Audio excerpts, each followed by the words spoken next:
Hey everyone, thank you so much for tuning in to another episode of Unleash the Service Dog Gals.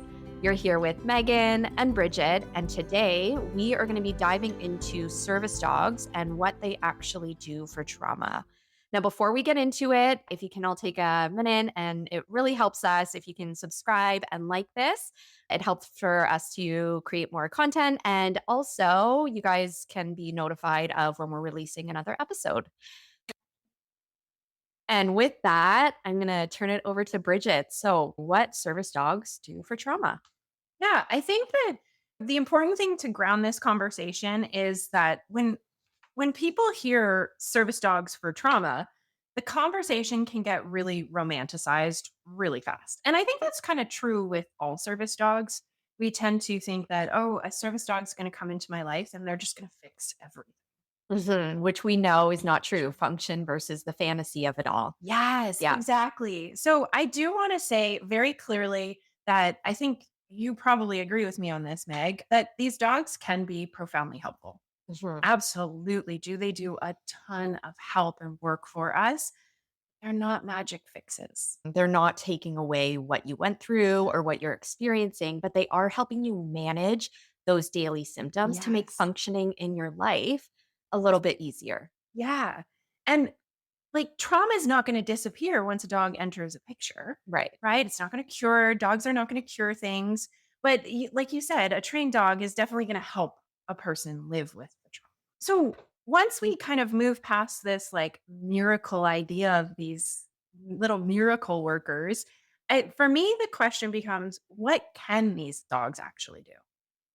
And I think, for one of the clearest ways I've been able to understand this type of work is that they're trained to help with very real daily problems. Yes. But these problems are tied to trauma. So we have to think about things like distress. When somebody is in distress from their past trauma, hypervigilance, right? You've probably seen that.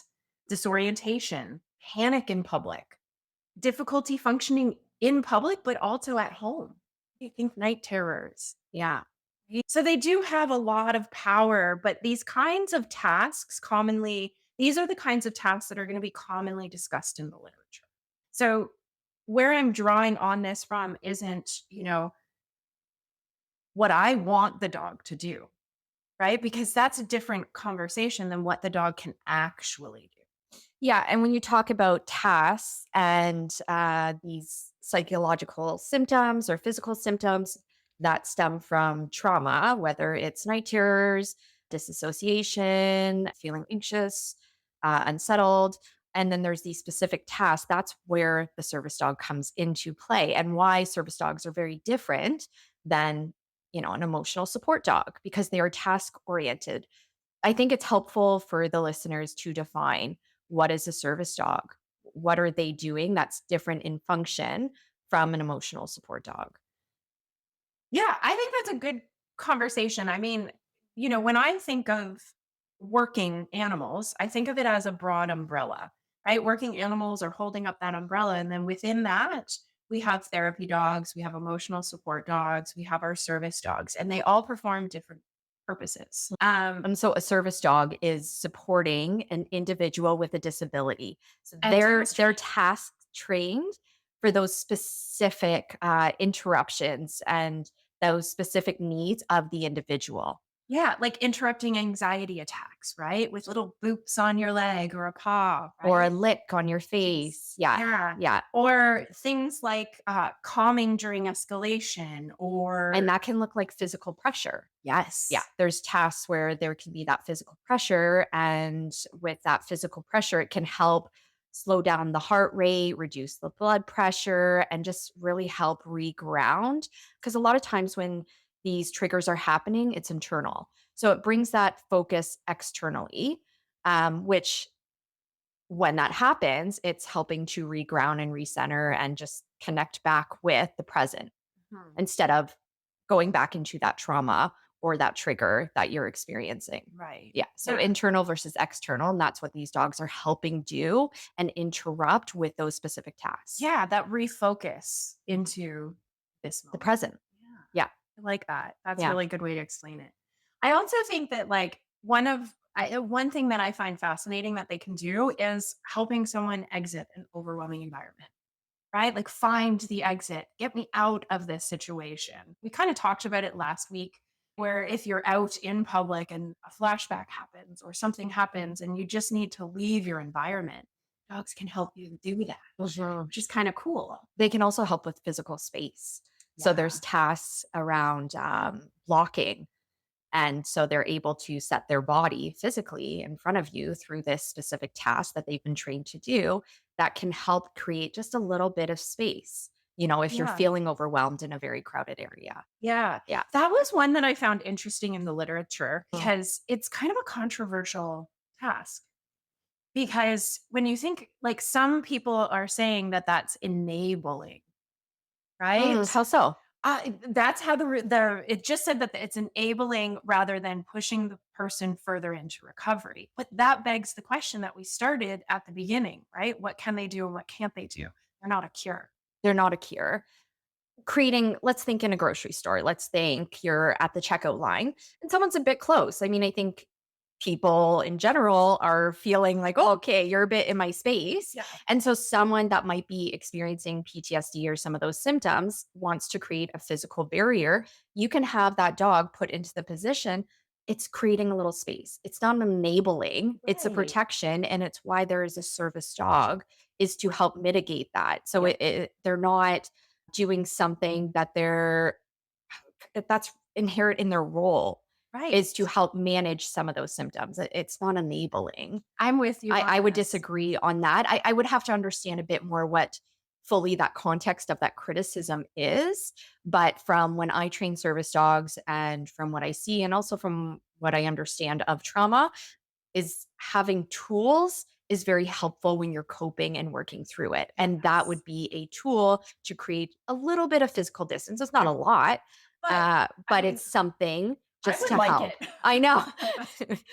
When someone's a little too close at the Timmies, Yeah, right? Like, but yeah. I think that like, what service dogs for trauma actually do to me, if I wanted to define it broadly, I would say it's a disability mitigating work that helps someone function and move through the world And feel safe. with steadiness, with Yeah. safety, Yeah. right? Yeah. With comfort. And I think that's a really beautiful thing. But to me, like why can that matter so much for trauma in the first place? Why does the work that these dogs are doing matter so much? And to research has repeatedly pointed to the idea that service dogs might not only just offer us support with tasks, but they support recovery, not only through those tasks, but through connection. Right. So think about recovery in places like the home, community life, health, right? Like those sorts of things, because we know that trauma shrinks a person's world Sure. and a dog can help expand it again. So when we think, I think a little more abstractly about what dogs can do, they don't just do tasks for us. There's not They're this not list. just doing tasks. You're right. And I agree with you. So they're creating structure, they're creating connection, and maybe you don't feel comfortable to connect with humans because maybe the human hurt you and we're the source of that trauma. So to have a dog and a companion and something,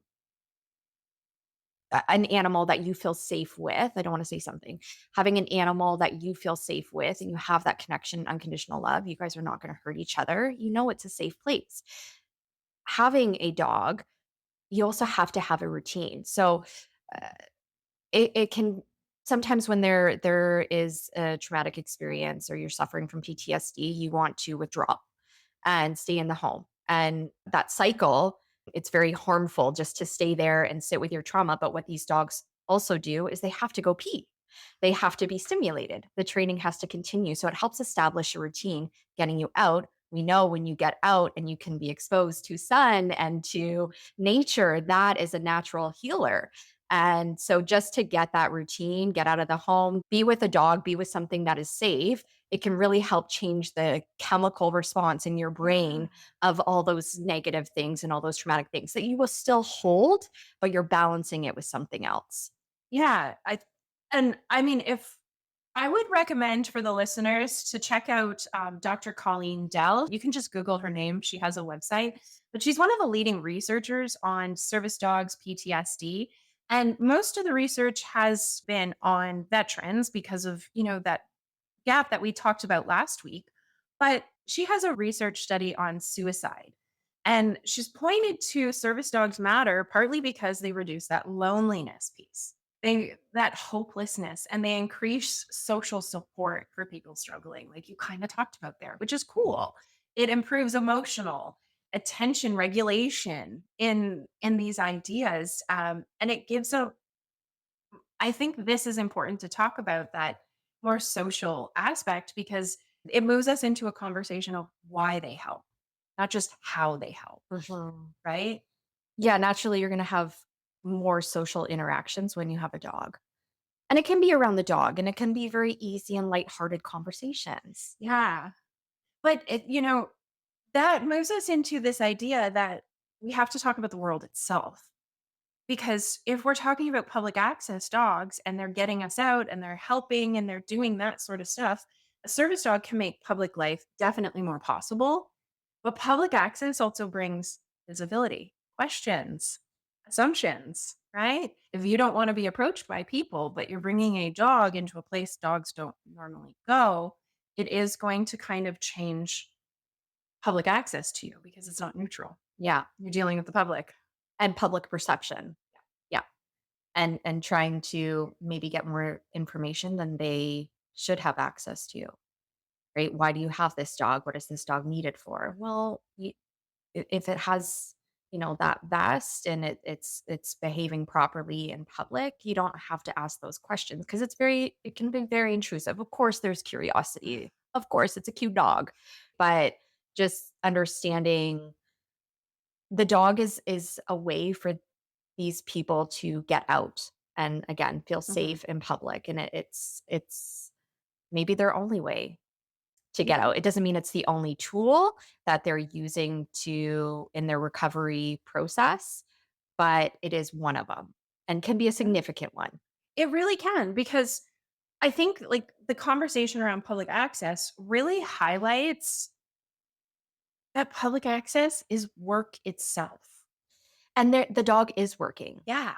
Because if let's I'm just gonna keep going to the grocery store. Why not? But because it can be crowded, any crowded place. And the dog is trained, those specific tasks are trained, and they can pick up on it. They're working the whole time. So someone else may perceive and they look, oh, there's a dog in a vest. Does it really need to be here? But maybe that person is starting to have a disassociation, and that dog is highly trained, they should be, to pick up on that, and they can interrupt it before it escalates to a full disassociation, and they can give a quick little nudge or a quick little lick or something just again to bring them from that internal struggle. Externally, it's like, "Oh yeah, okay, let me just pay for this and then I can move out." Mhm. But that's where so much work around public access has to happen because if we want a dog to be able to interrupt these moments, they first need to have strong obedience. Mhm. Stronger obedience than most, right? Right, which is where they're differing in And these emotional support animals. right. It's a huge difference. It's huge different, but they need appropriate manners. And I think this is the piece that we don't talk often enough, but they need an incredible amount of engagement and focus, right? Because there's so much happening around the dog in that world, but they have to tune into their person.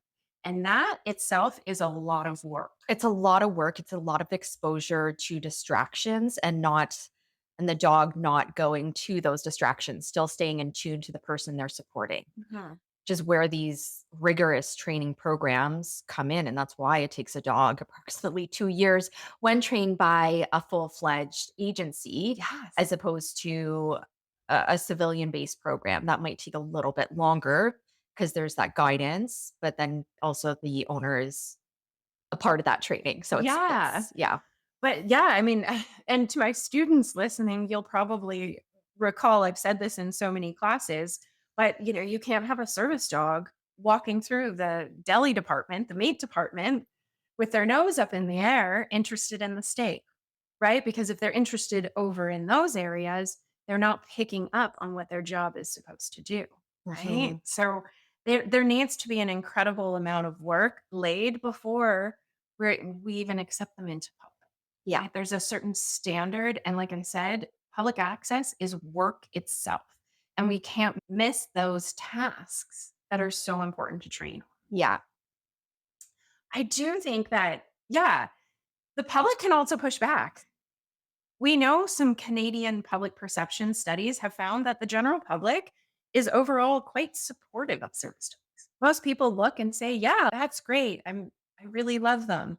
Um, but at the same point in time, the same line of research has also found that veterans with PTSD report stress over negative public interactions because the dog draws just like it draws in attention.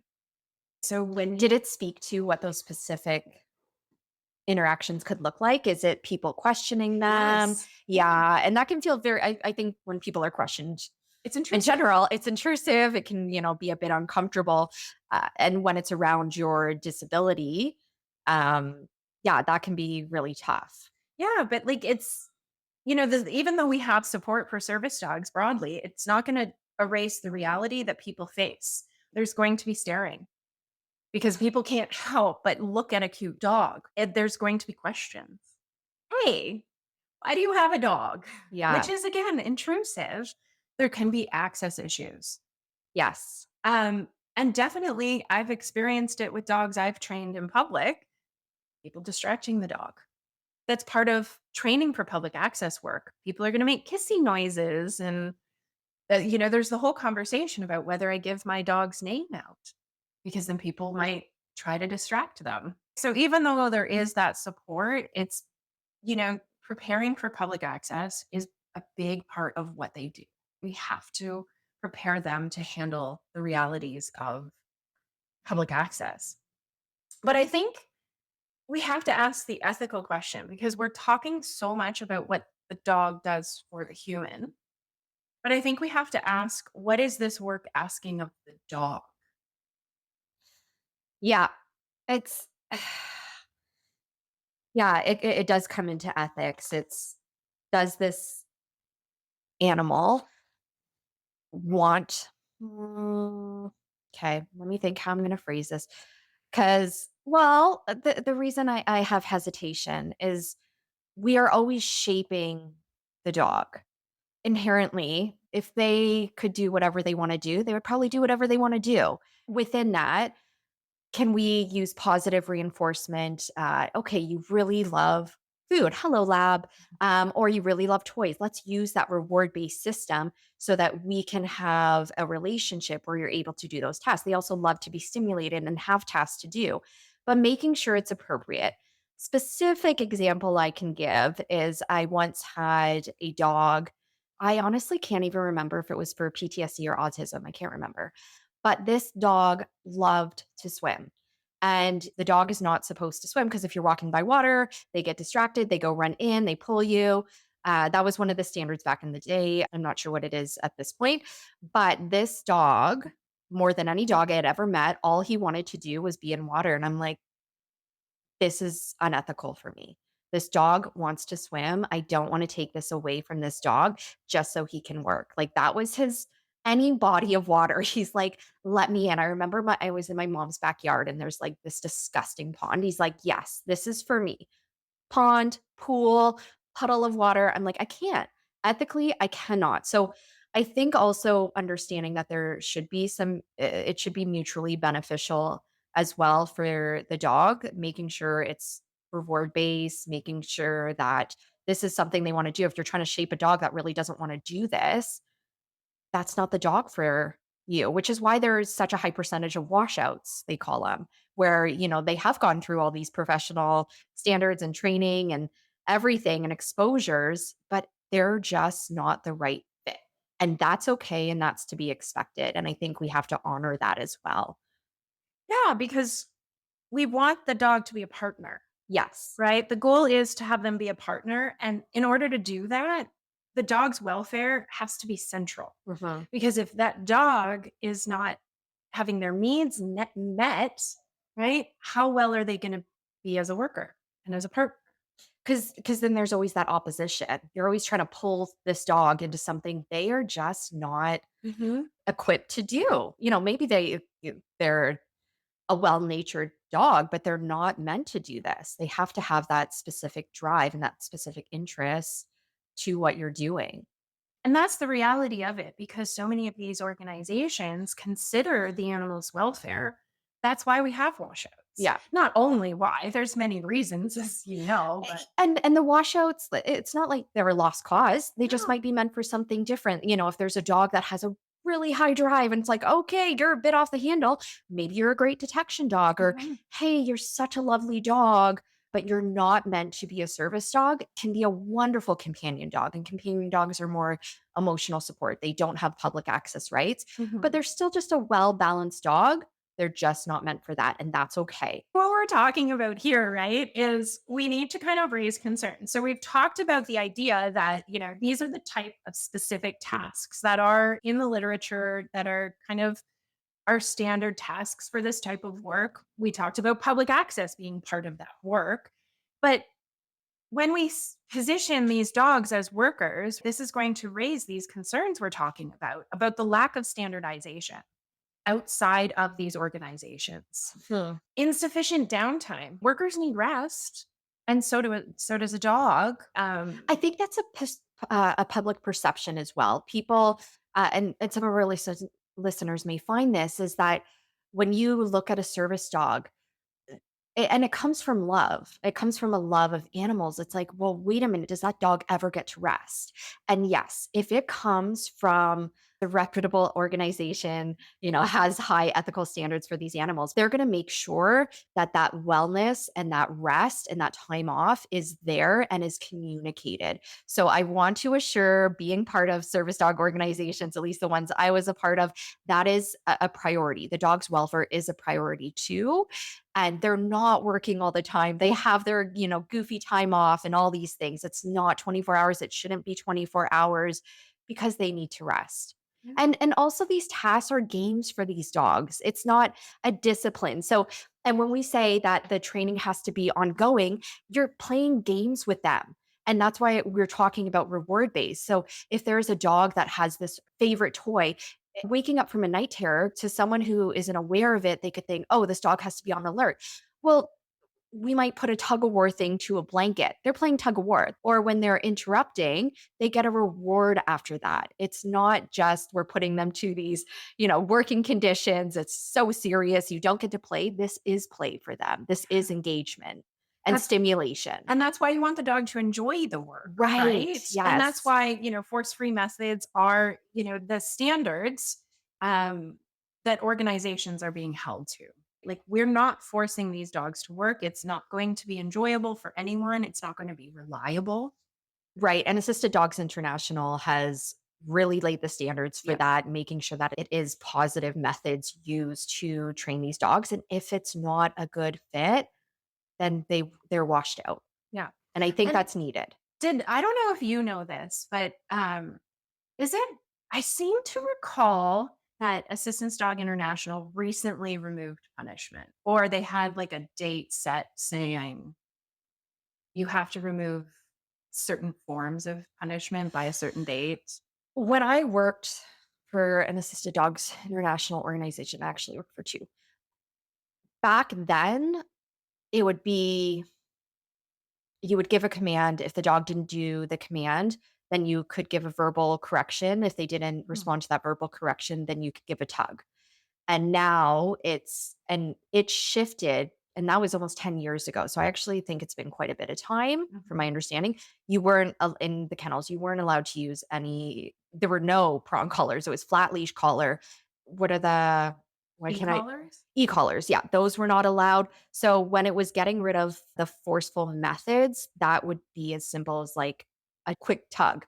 And then it's shifted to you have to redirect them from a Mhm. different way. So I can't speak to all the organizations that are affiliated with Assisted Dogs International, but 10 years ago, that was already something that was implemented. Mhm. Yeah. When I was on my way out Right. of doing it, because I had a baby, not because they were a bad organization. But back then, they were already phasing all that out. Yeah. So, I mean, it all comes down to making sure the work is enjoyable Mhm. and compatible with a for the dog to have a good life.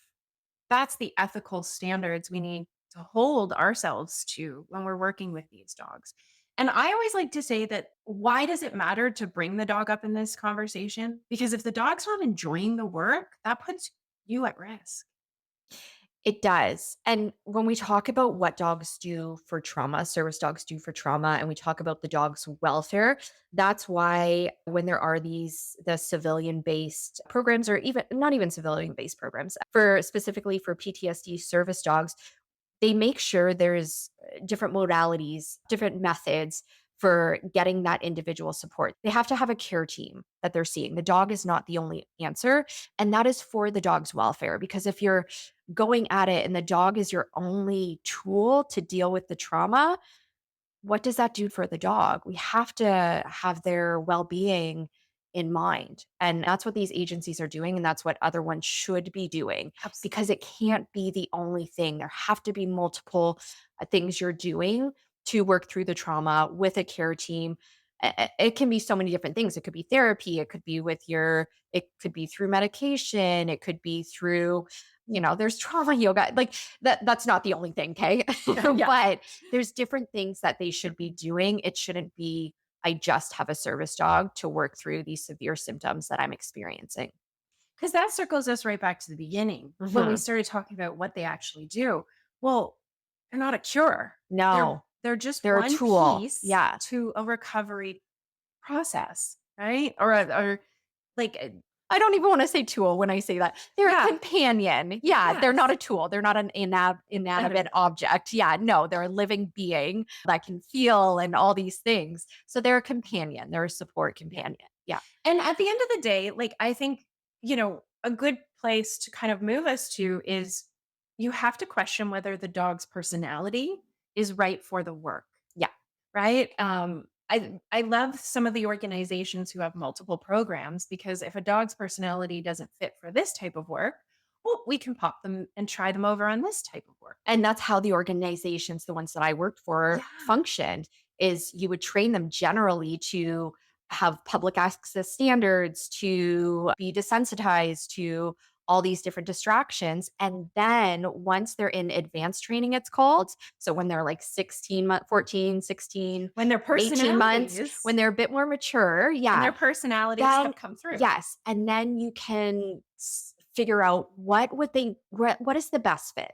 And Mhm. again, even within that, sometimes you think and it's like, well, no, this dog is not going to work out. And that's okay. You can be a companion dog.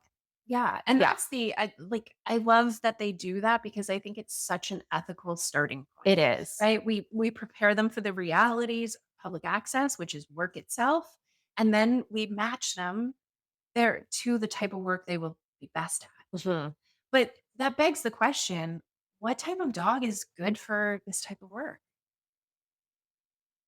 That's a really great question. In service dog agencies, there's typically the lab, of course, and then Bernese Mountain Dog, because they're big stature. So a lot of times there's crossbreeding with them.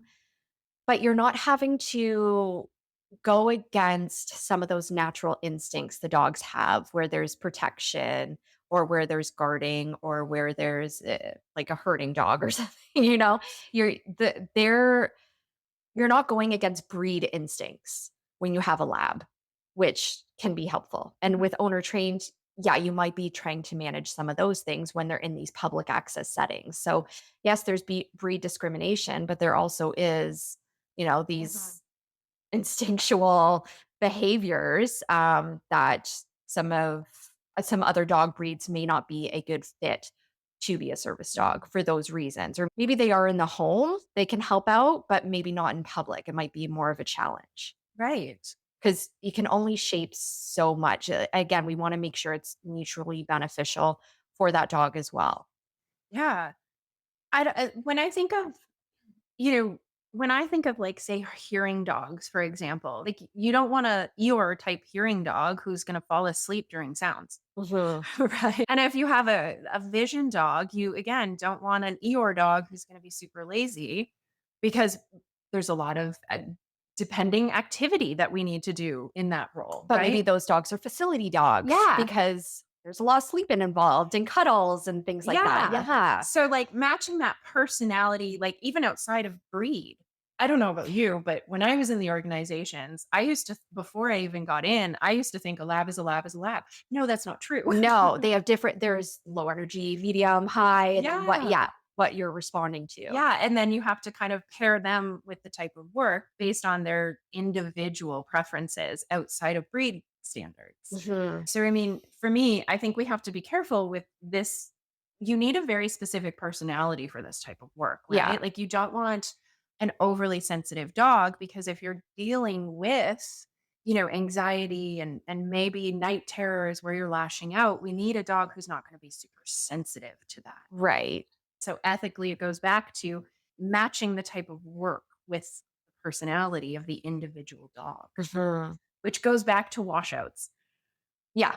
Because in the owner trainer world, right? That's tough. You put all your money, you put all your time, and then there is because of that, there's more pressure for this dog to work out, but it might not be a reflection of you. It's just not for this dog. And that's tough because you've put in so much, which going back to our previous episode is why we need those other options for civilians that are being left out of these conversations and these organizations so that if there is a washout, that's okay. And we don't have to force a dog to do something that they're not meant to do. Yeah. I mean, whether or not we want to look at this from whichever perspective, like if we want to look at this as the human or the animal or both would be my Yeah, preference. both would be my preference. Me too. But I think it's important to just make sure that we have the right dog for the right work, but we pull that pressure off the people by building up some support systems. Mhm. Do you have any thoughts on specific dogs for service dog work?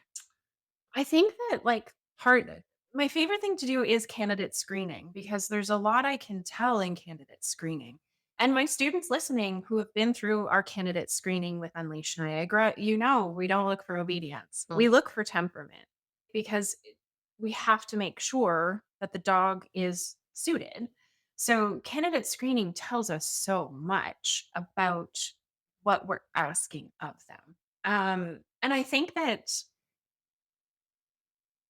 if we put some of those stigmatized breeds in PTSD work, access challenges can happen. So it's a good conversation for people wanting these types of dogs to sit down with a professional trainer and work through these because you can put all your money into a Rottweiler and try to get into a store and you might get denied and that could cause some problems internally. Problems is probably not the best word, but hopefully you understand what I mean. So I think it's very important that people kind of connect in with a professional trainer to assess breed, but also individual personality work. Because every, every person, regardless of PTSD, whether you're a veteran, you're an emergency service, or you're a victim of crime, what we're going to ask of the dog is going to be different. Yeah. Right? So generalizing out, this is the type of dog that you want for it. We could probably do that, but I just think that would get For us. organization wise, but when you're going for civilian, yeah, if you're a victim of crime, if you've experienced a trauma, yeah, If we want to kind of have those more individual conversations in right. that regard. I loved how the organizations did it. And I'm sure the ones I was with operate similarly to you, but they would, you know, train a dog kind of generally, but then find the person for the dog. Mhm. Yeah, Right? and Rather than the other way around. that happens is where they're connected and paired up with, someone or an agency, and the connection is not there. And that's where organizations it's nice because you can switch it out, but Yes. again, the individual, it's like they're can be the risk of it being more forceful to shape something that isn't working. Yeah, it's a much higher risk at Much that, higher right? risk, Because yeah. people invest time and money. And when we talked last week, there is a limited time and money when we're talking about this. So of course there's this, it's not people are, trying to be mean, Mhm. right? They're It's like, "Oh, I just want this to to work. work." They're Yeah. desperate Yeah, they're because the desperate. systems are there to support them, which is why we want to have these Yeah, there's conversations. structural, systematic problems, yeah, that are leaving Yeah, that are folks leaving out. out, but Mhm. that's also putting people at risk, the public at risk, because if the public access work isn't done to standards, we're putting the public at risk because what if a child touches the dog and the dog is reactive? Right, or the dark dog startles, and Right. service dogs are trained, uh, go through intensive training for such a long time to make sure they aren't startled, Mhm. and if they are startled, they react appropriately. There's not any risk in Yes. that. We eliminate the risk. So it And isn't if there is with an owner trained, that's a problem. yes. And not only is it at risk to the public, it's at risk to the individual, and it puts a stigma on service dogs. And if there is an appropriately trained service dog out there working, and then there's a dog that's in there that has no business being in there, it's not trained to standard, and it is a risk or it is reactive or whatever it might be, that puts the person with the legitimate service dog at risk. Right. Because what if that dog defends itself because there's been, a reaction or the dog's barking or lunging or, the dog that is not supposed to be in public, which is why we are going to talk about this more in depth on another episode. But the safety and the consideration has to be there for the person that has that disability with the dog, but also the dog needs to be safe as well. Right, because and I mean, it would be devastating for whether an organizationally trained or an owner trained dog or a bad interaction to happen in the public. And then guess what? The dog it now has to career change because it can't handle work anymore. And what does that do for trauma? Right. Yeah. So the standards are so important to protect the public, to protect the individuals with disabilities, to protect the broader disability, right? But also to protect the dog. This isn't just a one prong approach. We have to address, I think, all of this for all parties involved. Yeah. Yeah. So for me, when people ask me the question, well, what do service dogs really do for trauma? To me, that's not the question we should be asking. To me, the question is how do we talk about how service dogs can help responsibly? Join us for our next episode where Megan is going to talk about court and facility dogs. Unleashed, The service dog gals. trauma, Trauma, disability, and who gets left out.